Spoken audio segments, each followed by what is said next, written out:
Hi there, I'm Aussie Villain, and welcome to my tactics tutorial. Now, hopefully this won't go on for too long, but I do want to try and get as in-depth as possible to try and help understand, because there is, of course, a new tactics set up in the Football Manager 2019. Now, the first thing that everybody needs to understand is that there's no one wonder tactic that works for every team. You'll see, there'll be some videos about, an unbeatable tactic with Real Madrid, or unbeatable tactic with Barcelona, or Manchester City, or whoever, Manchester United, as this particular example is going to be. The reason that those tactics work is because of the players that they have. It's not going to work for a League 2 club, for a Hong Kong Premier League club. It works because they have the very best players, and any formation, to be honest, would probably work over the long term. So don't get hung up on, I'm not going to give you a one perfect tactic because it doesn't exist. What we'll do is we'll look to go into sort of the principles, I guess, of what would build a successful tactic for you. Now, the first thing I always think is to build from the back and make sure your central defenders are as tall and as strong in the air as possible, and then worry about pace. Now, the reason I say this is because if you have a slow defender that's really strong in the air, you can sit your defensive line really deep, and there's no room in behind for that lack of pace to be exploited. But then they can head the ball away. But if you have a defender that's no good in the air, it's really, really quick. Sure, in general play, you can push the ball, you can push your line right up, and then you have the pace to get back for any balls over the top. Where you're going to fall short, and think back to maybe Barcelona back a few years ago, is a good example of this, is from set pieces. Because you can't push your defensive line up from a set piece. You're going to be vulnerable in the air from corners and free kicks. There's nothing you can do about that. Whereas if you have big, strong defenders, you're not going to have a weakness there. You can protect yourself against pace of oncoming strikers by sitting deep, and that will work. Now, if you see here, I haven't spent too much money on my Manchester United defence, but look, I have jumping reach of 14th, strength of 16 for Bailey. That's fine. That's acceptable. I'd prefer the pace, or actually I prefer that the pace, acceleration, and agility attributes be switched with jumping reach and strength. But overall, that's not bad. And again, Lindelof is not too bad in that sense either. Almost identical, actually. Again, like I say, I'd rather that the pace and agility and acceleration be switched with the strength and jumping ability. But I can't do it, and that's fine. Now, I tend to, because I'm Manchester United as well, I tend to push very high up the pitch, as you'll see here. Out of possession. Because it's Manchester United, and the way I'm playing is I want to press and I want to try and be on the front foot. That doesn't work for every team in every league. You need to be a little bit, and this is in a sense a bad example. Sort of don't do what you see this Manchester United team doing, because it's a good team, isn't it? But getting back to my point is that with this version of the tactics as well in FM19, you can play for set pieces as well. So if you have those big, strong centre-backs, you can play for set pieces and then use the height as an attacking weapon as well as a defensive strength as well. So don't be afraid to use that, because I found especially if you go to training and work on attacking set pieces, it can really, really pay off. So you're spending, it's almost to me, and I haven't played obviously too much yet, but it seems to me that almost good, strong central defenders could be literally the best place to spend your money starting out, because if you can get them, you can play for set pieces. Not only will they be good defensively, but they'll go and nick you a few goals as well. And if you're playing for set pieces, you'll probably win more games than you lose just from a goal or two from a set piece, if you're strong defensively as well, of course. Now, if you have big, strong defenders, and we'll sit this back to sort of show my point. If you have big, strong defenders that are sitting back, you maybe don't want to be that deep, but you're sitting back to make sure you don't get caught out by pace, look at the space that the other team's going to have. They're going to have to come onto you, and there's going to be space in behind them. So if you have gone the big, strong defender route, then I would recommend going for pacey strikers, pacey wingers, and however it is, whether you want to play wide or whether you want to just counter-attack and go for it. If you're sitting deep, there's going to be space in behind the other team, because they're naturally going to have to come onto you. So go for pace, get your pacey strikers, and even if you don't have a midfielders with vision, now vision is sort of creativity, the ability to pick a through ball, things like that. So if you don't have midfielders with vision, don't be afraid just to knock one over the top, play on the counter attack, play more direct, and use your pacey strikers to get in there, and then you can use your midfielders as even just ball winners, just people are just going to sit in the middle and clog up the field for you. But if you do happen to have some creative midfielders that have good passing, then don't be afraid to pass through, and there'll still be space for the strikers in behind. But don't be afraid to sort of go through midfield. But if you're lower league, or you're in a small Asian league or a small Eastern European league, again, don't be afraid. You want to win games. Don't be afraid just to go over the top with big defenders at the back and pacey strikers up top.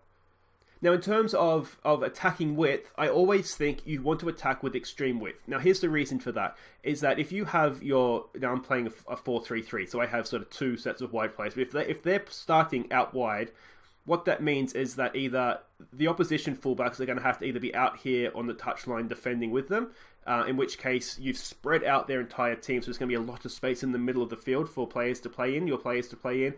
Or they're not. Their defense is going to stay very narrow. In which case, your wide players are going to be an acres of space that you can use out there. You want to try, if you expand the pitch and you have your wide players playing on the touchlines, you're getting the maximum value out of the width of the pitch, and then you can ask your players to exploit where the space is. If the wingers aren't in space, if the fullbacks are staying narrow, then exploit the flanks.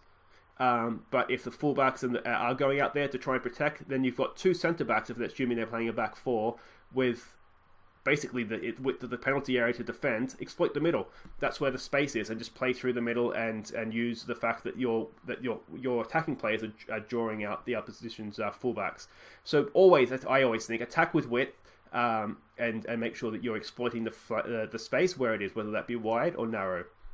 And now, what is good about this new version as well with the tactics is that because you're attacking with width doesn't mean you need to defend with width. I always say, start standard, and I'm going to go into opposition, how to look at the opposition tactics to benefit you in at the end here.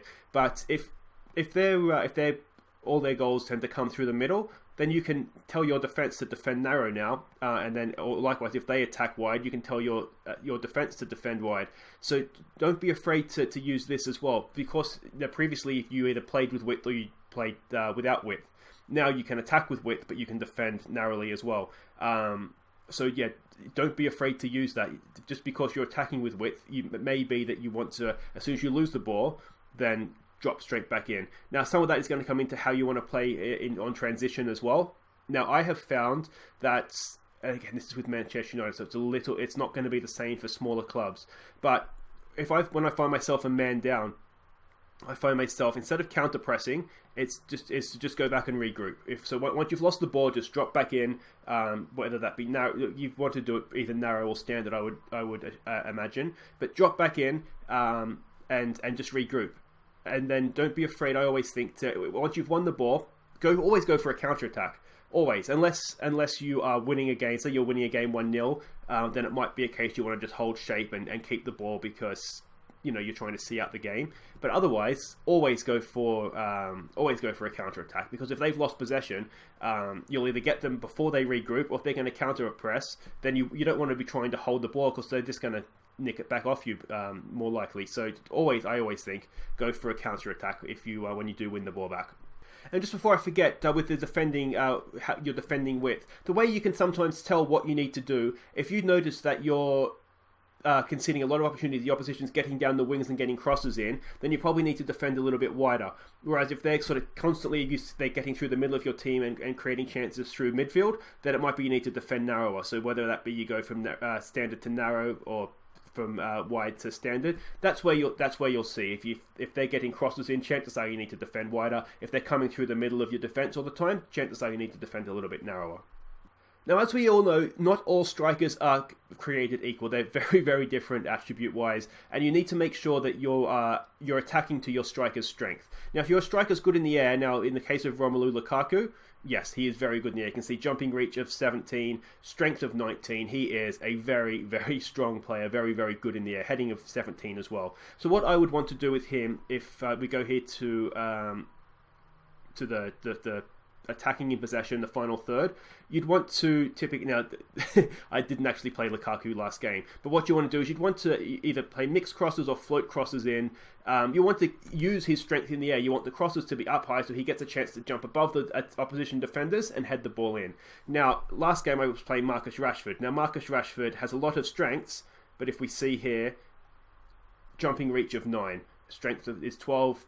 Attacking balls in the air is not That's not his game, is it? He's pacey, he's along the ground, he dribbles and he runs at defenders. So if Marcus Rashford was playing, which he was last game, what you'd want to do then you'd want to have the low crosses coming in, because he's not going to out-jump anybody, but a low or a whipped cross, because he's quick, he could get ahead of the defender, get his movement, could get him away from the defender, and then he could tap a ball home. He's more likely to score a tap-in from a wide area than Lukaku, who's more likely... Lukaku is just as capable of scoring a tap-in, but Lukaku is more likely to get above an opposition defender and head the ball in from a high cross.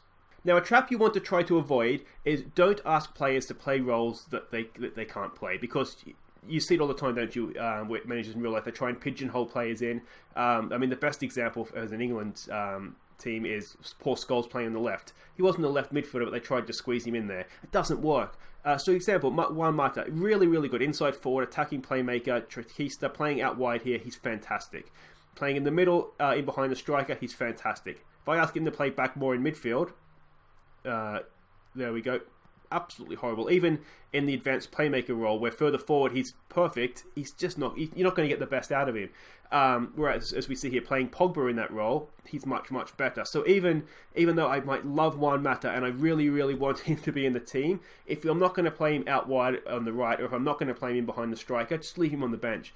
Don't try and pigeonhole players in, because they're not going to play well, and you're better off having a player that is maybe of lesser ability. Now, obviously, Pogba isn't of lesser ability, but, for example, I'd be better off playing Andreas Pereira as an attacking playmaker in midfield than I would be playing Juan Mata, because, if I can get him, we'll just switch you with Herrera, because we can see, they're just, even though they're both playing the same role, and even though Juan Mata is a better player, Pereira's going to fill that role much better. So don't try and pigeonhole players in just for the sake of getting him in the team, because it's not going to work for you. What you can do is you can try to retrain players to play that role. Now, Juan Mata's in his 30s now, it's not worth necessarily retraining him. But if you have a younger player, someone in their sort of mid to low 20s, retrain them, and then they'll get more familiar with the role. That can work. But until they are familiar with that role, then it's not worth playing unless you're absolutely desperate.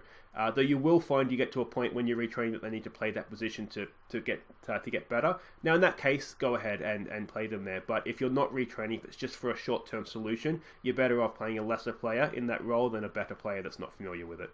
Now, one question you need to ask yourself is, do your attacking players need defensive duties? Now, if I'm playing this formation up against, say, a 4-4-2, what could happen is that my fullbacks here will pick up the opposition winger, but if their opposition fullback gets forward, they get a 2v1 overlap. Now, I don't want my midfield players getting drawn out wide, because that's going to create space in the middle. So what you'll see my players here do, both my wingers, I ask them to mark the opposition fullback. Now, that's doesn't necessarily mean they need to stick to them. Like to ask them to mark tighter, because forwards tend to be lazy. As long as they're making even just a token effort to get back, most of them, they'll make a token effort. They may not track them in the vital last third where you actually really need them to do so. As long as they're getting back, it sort of takes away a bit of an option, and especially if the 4-3-3, you still have a man up top with an out ball. Now, another formation I like to play is this one here, is the 5-3-2.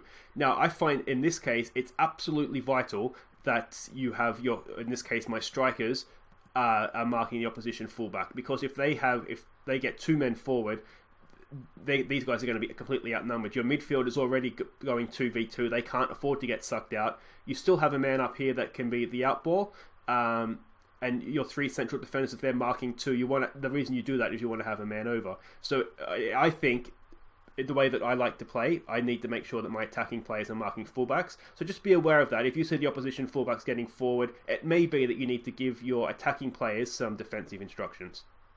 Now, another thing that I wanted to touch on with this tutorial is setting up your set pieces. Now, you don't necessarily need to set everything up perfectly, but what I always recommend doing is make sure, so when you're defending, that your best players in the air, so the best, when I say the best players in the air, if you look down here, the jumping rates, the strength, the heading, the marking, it sort of gives you the vital attributes there. Make sure that you have your best defensive players in the air that are marking players. Now, the best ones that are best leapers, you want them marking the taller players, because they're going to be the best leapers on your opposition. So I usually go two. So you want your best two marking tall players, your next best two marking, probably need to change that. The next best two marking just man marking, and then what you also want is then your leapers. So, for example, Lukaku, really, really good in the air, strong, good leaper. We've already seen that. His marking's horrible. But so what you want is him just marking space. So when the ball comes near him, all he has to do is jump and head the ball away. Hold off attackers, jump, head the ball away. So make sure that if the players are good in the air but not necessarily good at marking, have them back just marking space. And then if you have, there's always some, aren't there, that are just rubbish, that they can't jump. Have a man on each post, and then your two quickest players, good dribblers, quickest players. I always leave one on the edge of the area, one up top to get that ready to launch a counter attack. Because if you have your best, say Lukaku heads the ball away, lands at one Mata's feet, he can take off. They might have one or two men back. I tell you what, I'd back Mata and Sanchez to outmaneuver most defenders in the world 2-on-2. So it can be a really, really effective way to launch counterattacks. Have your two quickest, nippiest players, good on the ball, good finishing, get them up top, or one on the edge area, one up top, ready to launch counterattacks. Now, similarly, when you are attacking corners, just make sure, again, you have your best players up there, your best centre-backs. I like to usually attack the near post and have one header of the ball attacking the near post, one standing there, and then anything that, get flick-ons, missed headers, they go to the back post, have another defender there ready to head in flick-ons, have a good finisher or a striker there ready to get any tap-ins, and then have your best long shot exponent on the edge of the area. So anything that comes out, they can sort of volley it back in. So it is worth taking a little bit of time just to make sure everything's set up like that. And then always make sure, I say your two fullbacks, usually unless they're particularly good headers of the ball, get them to stay back, and maybe your defensive midfielder, if they have two men that go stay back, just have him stay back if required. In this case, it's Matic, and I would sometimes usually like to have him up top attacking, but yeah, it's just worth making sure that you have that to make sure you're getting the most out of your attacking free kicks and have the best chance of defending also your attacking corners and the best chance of defending the corners that come your way. And it's, again, a similar thing with free kicks. Just if you're attacking, make sure make sure we're attacking here, send your centre backs up. I know I have them there to stay back. Ignore that. But have your centre backs up there ready to. You know what that is, because that's a direct free kick. So an indirect free kick where they have a chance of actually heading the ball. Get your centre backs up there, because it's a corner essentially, isn't it? The cross is going to come in. You want to have the best chance of scoring. Get your best headers up there, and then likewise, similar to a corner when you're defending, just make sure that you have the right guys at the back marking. Have guys marking space if you want them there marking space, and have your quick players ready to launch counter attacks as well. You can get it is worth your while spending a little bit of time setting up these set pieces, because if you're not conceding goals from corners, if you are scoring them from corners, even if it happens once in a game, that's a 1-0 win, isn't it? And just to quickly show you how you would set up practicing attacking and defending set pieces, you go into the calendar there, you would click any particular one, go down to set pieces, and then you have attacking free kicks, attacking corners, defending free kicks, defending corners, penalties and set piece delivery. Set piece delivery, that might be something you want to do, maybe something in pre-season or during an international break. It might be worth doing that. But if you see your team that you're if you're conceding a lot of goal from corners or free kicks, it's definitely worth spending some time on this, because it does make a difference. And likewise, if you're struggling to score from them, or even if you're not struggling to score in general play, it's still worth doing, because even with Manchester United, I spend a little bit of time, and it does make quite the difference. So if you, like I say at the start, if you have two big centre-backs that are strong in the air, almost once a week, it might be worth doing one or both of these, just to make sure that you're maximising your opportunities of scoring, because it could be a really, really effective outlet for you. And it could be the difference between making what would otherwise be an average or poor team a quite good team, because a set-piece goal, a goal from a corner, counts just as much as the best goal of the year, doesn't it? So as anything Barcelona can produce, a goal's a goal. You don't get points for style, so don't be afraid to utilise the set-piece. Now, one final thing I want to sort of touch on here, because it does have to do with the tactics and how you set up to play, is to make sure that you are looking at your opposition to see how they play, and you might need to counter your tactics accordingly. Now, to do that, you can see I'm just coming in here to play Cardiff. You've got opposition reports and overview. Now, it'll say here sort of their formation, how they expect to play, things like that. Now, the main things I think you want to look for is the build-up, so how they're going to pass. That could determine how you want to press. Now, if they're playing with a mixed tempo, short passing means you could probably get away with pressing harder. If they're going to play a long ball, now if you're pressing up or pushing up the field as well, they might just knock one over your head. So that's definitely worth just sort of having a look at, and their pressing style as well. If they're going to press you all the time, then again, counter that, you might want to look at just knocking one over the top of them and getting in behind if you have some pacey strikers. Now, what I also want to just go to, if you go to Analyst Report here, let's have a quick look here, the positional heat map. You'll get a rough idea of where their players are sort of on average positioned and where they like to play. The passing network, I haven't really figured what that means, to be honest. And passing key passes and mistakes. Now look at where their key passes are. Most of their key passes are coming from central areas, so that again might suggest you can get away with defending, or you might want to defend narrower. If their key passes are coming from wider areas, then you might want to look at defending wider. Now, if you go to goal analysis, this is where I think you can learn a lot of information. Go to assist locations. Never get too hooked up on how the goals are scored.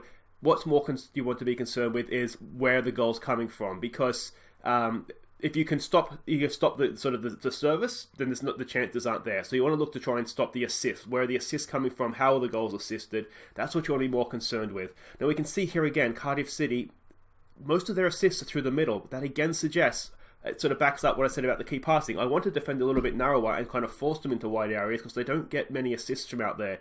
Alternatively, you can see here, they concede a lot of assists down there. What is that? Either their left or their right wing. I'd have to think about that for a second. If they're defending it, so it's one wing. Anyway, it would probably be their left wing, wouldn't it? So again, you might want to direct some of your play down that left, or their right side or now left side. Or it might be the other way around. Again, I figure it out. Anyway, you can see down this side. It's going to annoy me now. I think that's the left side. Goal types. It's always worth having a quick look at this because most of the time it's going to be place shots anyway.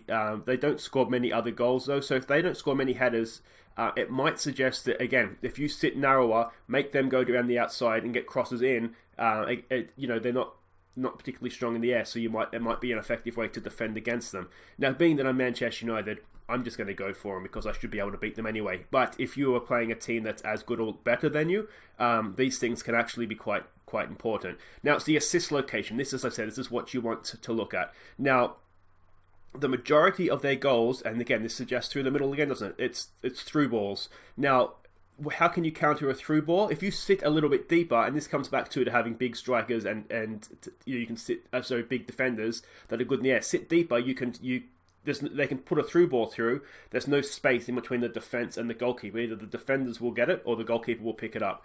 It's going to be very, very difficult for them to time a through ball so that the striker gets to it in between a deep defensive line and a goalkeeper that's there as well. Narrow, sit deep, and that would probably do you a lot of good against this Cardiff team. Now, if they were to score, they were a team that scored a lot of balls from crosses. That might suggest you want to push up, because if you have a high defensive line and they're trying to cross the ball in, it doesn't work, does it? Because you need to be down near the byline crossing it in so the striker can attack the ball and head it directly at goal. Deep crosses tend to not work, especially unless they have a really, really nippy striker. But even then, that's more of a through ball than a cross, isn't it? So.